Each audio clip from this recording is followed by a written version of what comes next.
नमस्कार, स्वागत है आप सभी का देवभूमि समाचार में। मैं आपके साथ निकिता कश्यप। बुलेटिन की शुरुआत करते हैं। उत्तराखंड के मुख्यमंत्री पुष्कर सिंह धामी ने primary health care centre upgradation में भूमि पूजन के कार्यक्रम के दौरान कहा कि आपने देखा होगा कि अमेरिका की कोई कंपनी है जो सर्वे कर कर कहती है कि हेट स्पीच देने में उत्तराखंड के मुख्यमंत्री का नाम दूसरे देश में पहले नंबर पर है। जहां मैं तो किसी से नफरत करता ही नहीं, मैं हेट स्पीच क्यों दूंगा। तो वहीं आपको बताते चले कि इस कार्यक्रम का उद्घाटन शुभारंभ जो है वो मुख्यमंत्री पुष्कर सिंह धामी की ओर से किया गया।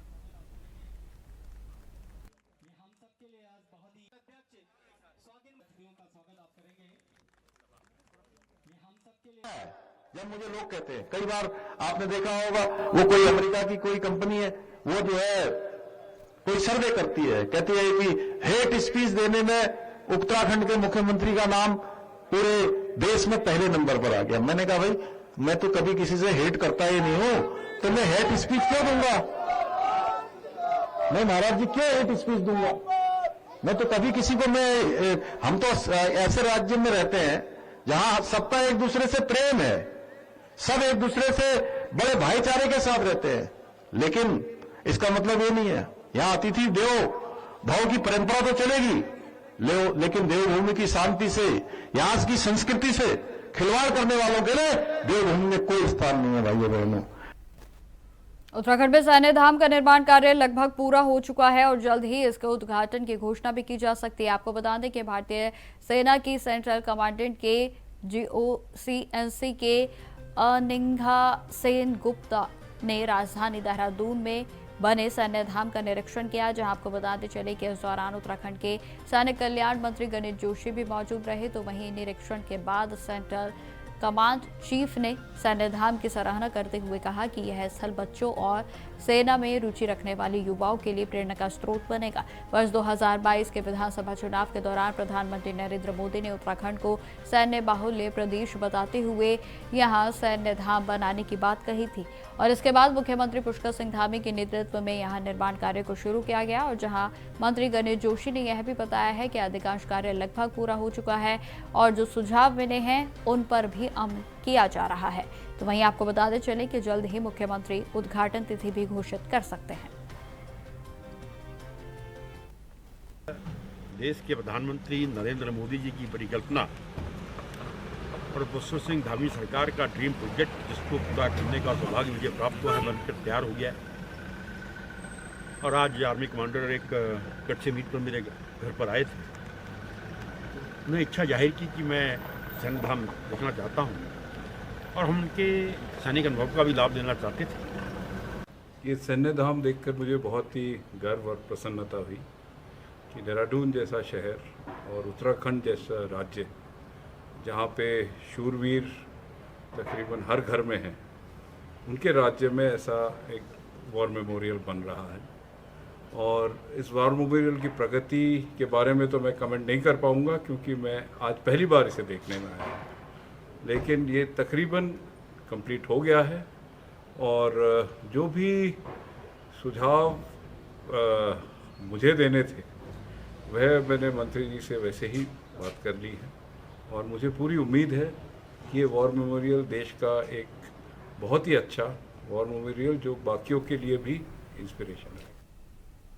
खबरों में आगे बढ़ते हैं। पिछले एक दशक से भारतीय राजनीतिक में एक डायलॉग जो कि अक्सर ही खुले मंच से आपको सुनने को मिलता है, वो ये है कि अब राजा का बेटा राजा नहीं बनेगा, बल्कि राजा वही बनेगा जो हकदार होगा। जी हां, आपको बता दें कि राजकुमार शाहजादा ये ऐसे शब्द हैं जो कि डायलॉग जिसके सहारे बीजेपी कांग्रेस पर परिवारवाद का आरोप लगाती रही है और चुनाव जीतती रही है। न केवल लोकसभा चुनाव बल्कि विधानसभा चुनाव में भी बैक टू बैक बीजेपी सत्तासीन होती रही। लेकिन हैरानी की बात यह है कि कांग्रेस पर परिवारवाद का आरोप लगाने वाली बीजेपी खुद परिवारवाद से अछूती नहीं रही। और बात चाहे उत्तराखंड में हो, चाहे 2022 के चुनावों की करें या फिर आगामी 2027 के चुनाव की, बीजेपी नेताओं ने अपने परिवार वालों के लिए फील्डिंग को शुरू कर दिया है। और जहां कालाडूंगी से बीजेपी के विधायक बंशीधर भगत ने अपने बेटे विकास भगत के लिए टिकट की मांग की है।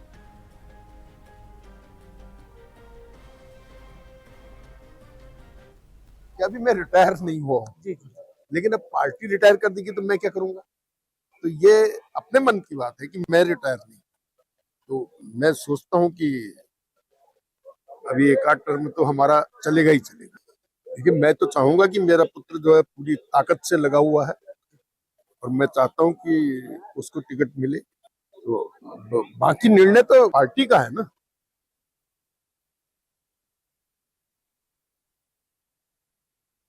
नहीं, देखिए अब ये बीजेपी का अंदरूनी मामला है। ये तो जो आपने परिवारवाद की बात की, वो आप इसीलिए कहते हैं कि आपको भी कांग्रेस सब टारगेट मिलता है। बीजेपी में परिवारवाद नहीं है, जरा बताइए मुझे आप। उदाहरण दूंगा तो बहुत लंबी चौड़ी फेहरिस्त है। अब वो टिकट मांग रहे, किसको देना किसको नहीं देना, बेटे को देना बाप को देना, ये तय बीजेपी करे। नहीं, देखिए भारतीय जनता पार्टी को आप अच्छी तरीके से जानते हैं कि वो प्रत्येक कार्यकर्ता के ऊपर भरोसा करते हैं और छोटे से कार्यकर्ता को भी जो है बड़े पदों पर लाने का काम करते हैं। तो भारतीय जनता पार्टी में परिवारवाद जैसी कोई ऐसी चीज नहीं है।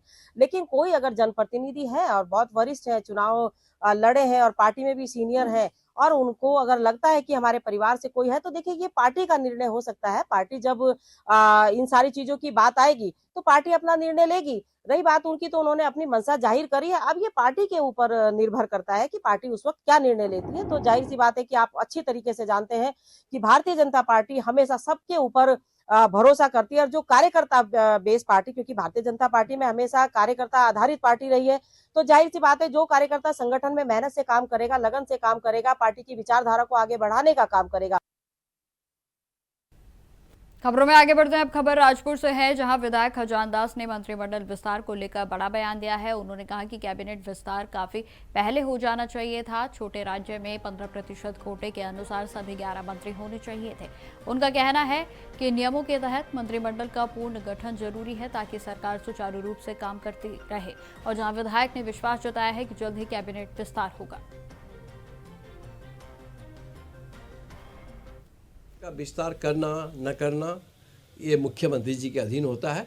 मुख्यमंत्री चाहेंगे तो जब चाहें तब वो विस्तार कर सकते हैं। हालांकि काम चल रहा है, काम हो रहा है, किसी का काम कोई रुक नहीं रहा है।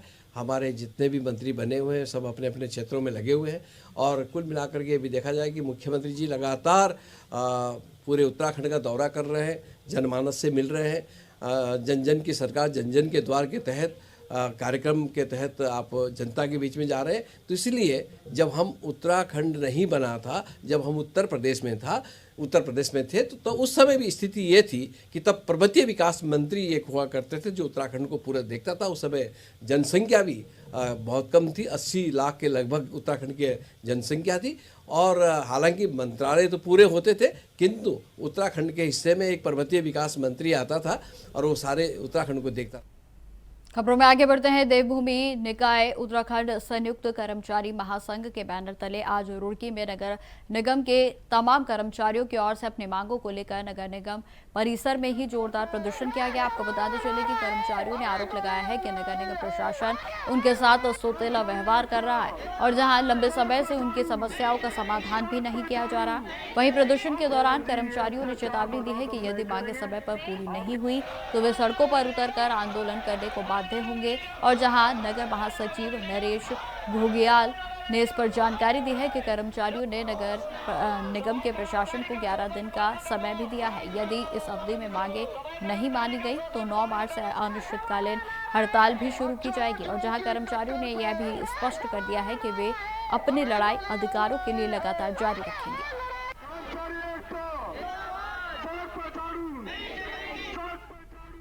कि हमारे नगर आयुक्त महोदय द्वारा नगर निगम के जो सफाई कर्मचारी कूड़ामान चालक है, इन्हें कोई थर्ड कंपनी में धकेला जा रहा है, यानी कि नगर निगम से हटा करके कंपनी को बेचा जा रहा है, जिसका यूनियन और सफाई कर्मचारी विरोध में है। क्योंकि हमारा 3 मार्च 2025 में बोर्ड प्रस्ताव पास हुआ था कि नगर निगम में सफाई कर्मचारी समिति आउटसोर्सिंग और कूड़ामान चालकों को पक्का किया जाएगा, संविदा में किया जाएगा, या 30,000 रुपये समान कार्य समान वेतन दिया जाएगा। जिसको ना करके ये सभी कर्मचारी कंपनी धकेले, हमारे से सोतेला व्यवहार हो रहा और हमारी किसी प्रकार का कोई सुनवाई नहीं है और लापरवाही है, अनदेखी है, शोषण हो रहा है। उधम सिंह नगर के जसपुर कोतवाली क्षेत्र के निजामगढ़ से एक समुदाय के दो पक्षों के बीच में जमकर लाठी डंडे चले। जी हां, आपको बताते चले कि जानकारी के अनुसार 2 दिन पहले बच्चों के बीच खेल को लेकर कुछ विवाद हुआ था और जो कि बीती रात भी बड़ों की कहासुनी में तब्दील हो गया, जहां देखते ही देखते मामला हिंसक हो गया और एक पक्ष के द्वारा लाठी डंडों का इस्तेमाल किया गया। घटना के दौरान महिलाओं की मौजूदगी भी वीडियो में साफ तौर पर देखी जा सकती है। आपको बताते चले कि मारपीट में एक पक्ष के 2 लोग गंभीर रूप से घायल हो गए हैं, जिन्हें जिला अस्पताल में भर्ती कराया गया। तो वहीं घटना का वीडियो किसी एक व्यक्ति ने बनाकर सोशल मीडिया पर डाल दिया और जो कि अब वायरल हो रहा है। एक पक्ष ने पुलिस को तहरीर देकर कार्रवाई की मांग की है। तो वहीं मामले को लेकर स्वप्न किशोर सिंह यानी कि एसपी काशीपुर की ओर से यह बताया गया है कि वायरल वीडियो पर संज्ञान लिया गया है और जहां चौकी इंचार्ज पतरामपुर को जांच के निर्देश जारी कर दिए गए हैं और घटना में शामिल लोगों के खिलाफ जांच भी शुरू कर दी गई है। सोशल मीडिया के माध्यम से एक वीडियो वायरल हुआ है जिसका संज्ञान लिया गया है और जिसमें कुछ लोग आपस में मारपीट करते हुए दिख रहे हैं। इस संबंध में चौकी इंचार्ज पतरामपुर को निर्देशित किया गया है कि उक्त वीडियो उनके चौकी क्षेत्र से संबंधित है। पूरे प्रकरण के बारे में जानकारी की जा रही है और जो लोग भी इसमें शामिल हैं उनके विरुद्ध अग्रिम विधि कार्रवाई अमल में लाई जाने के निर्देश दिए।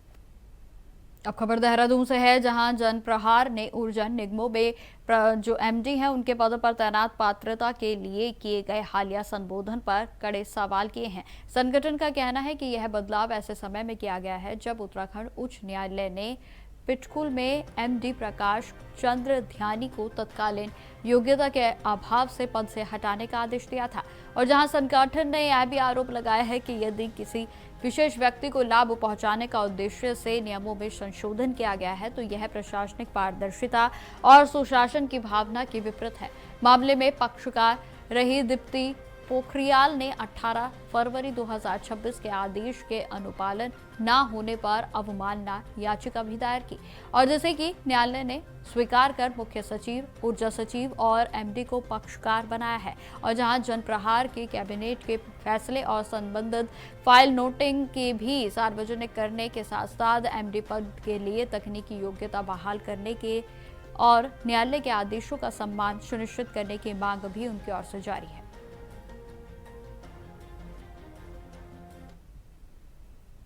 जी हाँ, बिल्कुल। हम आज मुख्य सचिव से मिले हैं, बर्दन साहब से, क्योंकि एमडी पिटकुल के नियुक्ति को निरस्त करते हुए, सेट असाइड करते हुए 18 फरवरी 2026 का माननीय उच्च न्यायालय का आदेश आया, मगर वो अब भी अपने दफ्तर में बैठे हैं और उनको लेकर हमारे बहुत सारे सवाल हैं और उनके कार्यकाल में जो कार्य हुए उनके ऑडिट की ज़रूरत है और आज हमने उनको ये दिया भी है ज्ञापन और इसमें हमारी जो मांगे हैं वो रखी गई है कि इस नियुक्ति को निरस्त करा गया है तो अब तक वो अपने दफ्तर में क्यों बैठे हुए हैं।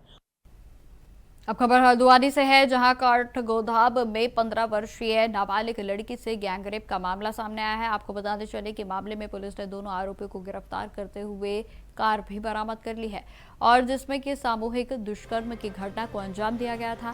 सीओ हल्द्वानी अमित कुमार सैनी ने इस पर जानकारी दी है कि मामला 24 फरवरी की देर शाम का बताया जा रहा है और जहां काठगोदाम कोतवाली क्षेत्र के निवासी 15 वर्षीय किशोरी घर से सामान लेने के लिए दुकान पर गई थी और जहां इस दौरान पास के रहने वाले 2 युवकों ने किशोरी को बहला फुसलाकर कार में बैठा लिया और जहां दोनों ने कार में किशोरी के साथ दुष्कर्म किया। जानकारी यह भी देते चले कि घटना के बाद दोनों युवकों ने किशोरी को उसके घर पर छोड़ दिया था और अपने साथ हुई घटना की जानकारी किशोरी की ओर से अपने परिजनों को दी गई और उसके बाद किशोरी की मां और दोनों युवकों के खिलाफ काठगोदाम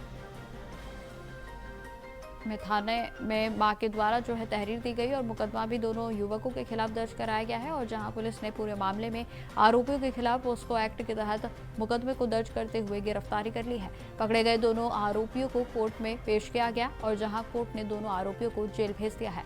आरोप है कि दुष्कर्म से पहले आरोपियों ने किशोरी को जबरन शराब भी पिलाई थी और जिसके बाद घटना को अंजाम दिया गया। एक सूचना मिली थी जिसमें एक नाबालिग बच्ची के साथ 2 लड़के मोहित और प्रदीप जो उनके पड़ोस में किराए पे रहते थे, टैक्सी चलाते थे, लड़की को बहला फुसला के और नशे का सेवन करा के उसके साथ गैंगरेप का मामला प्रकाश में आया था। उसमें तत्काल अभियुक्त पंजीकृत कर लिया गया है और अभियुक्तों की गिरफ्तारी करके माननीय न्यायालय के समक्ष प्रस्तुत किया गया है।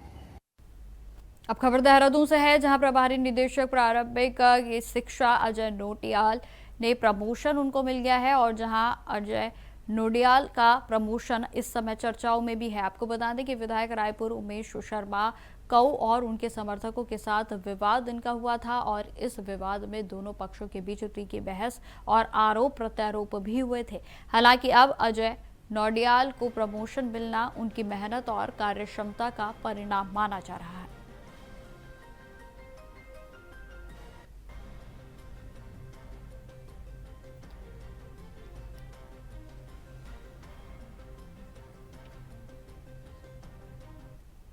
अब खबर देहरादून से है, जहां राज्य कार्यकारिणी समिति की बैठक में राज्य आपदा मोचक निधि और उसके साथ ही राज्य आपदा न्यूनीकरण की निधि के प्रस्तावों पर समीक्षा की गई और जहां मुख्य सचिव ने बजट उपयोग में डुप्लीकेसी ना हो, इसके निर्देश भी जारी कर दिए हैं।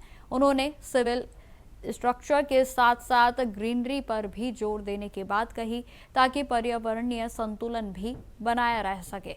तो वहीं आपको बता दें कि इसके अलावा सुरक्षात्मक कार्यों के टिकाऊपन को सुनिश्चित करने के लिए भी कई दिशा निर्देश जारी किए गए हैं। इन उपायों का उद्देश्य राज्य में आपदा प्रबंधन को मजबूत करना और भविष्य में होने वाली आपदाओं से बचाव के उपायों को भी प्रभावी बनाना है। इस बैठक में विभिन्न विभागों के अधिकारियों ने अपनी रिपोर्ट को प्रस्तुत किया और जहां जरूरी कदम उठाने पर भी चर्चा की गई।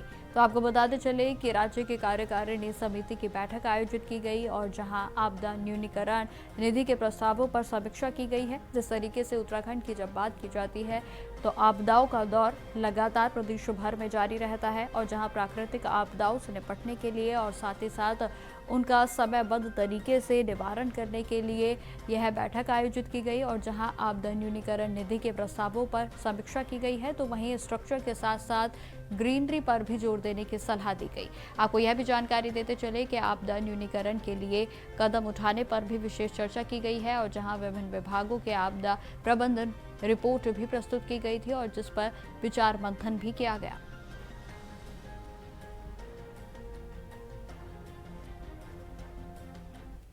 खबरों में आगे बढ़ते हैं। महज 1 वर्ष 7 महीने की बेबी मेहर कौर ने अपनी प्रतिभा से इतिहास रच दिया है। जी हां, आपको बता दें कि हल्द्वानी की मेहर कौर का नाम आधिकारिक रूप से अब वर्ल्ड बुक ऑफ रिकॉर्ड्स में दर्ज हो गया है, जो कि इस उम्र के किसी भी बच्चे के लिए अभूतपूर्व उपलब्धि मानी जा रही है। आपको यह भी जानकारी देते चले कि मेहर ने केवल 25 सामान्य ज्ञान के प्रश्नों के सही उत्तर दिए, जो कि बुद्धिमत्ता, स्मरण शक्ति तो वहीं संज्ञात्मक क्षमता को भी साबित करता है। जहां 9 फरवरी को मेहर को world book of record summit and awards में प्रमाण पत्र प्रदान किया गया। जहां आपको बताते चले कि मेहर के माता पिता डॉक्टर गुरनाक तो वहीं डॉक्टर हरलीन कौर, जो कि हल्द्वानी में चिकित्सा क्षेत्र में प्रतिष्ठित हैं, अपनी बेटी की इस उपलब्धि पर गौरवान्वित महसूस कर रहे हैं। तो वहीं उनका मानना है कि बच्चों को सही मार्गदर्शन और प्रेरणा मिले तो वे असाधारण उपलब्धियां भी हासिल कर सकते हैं।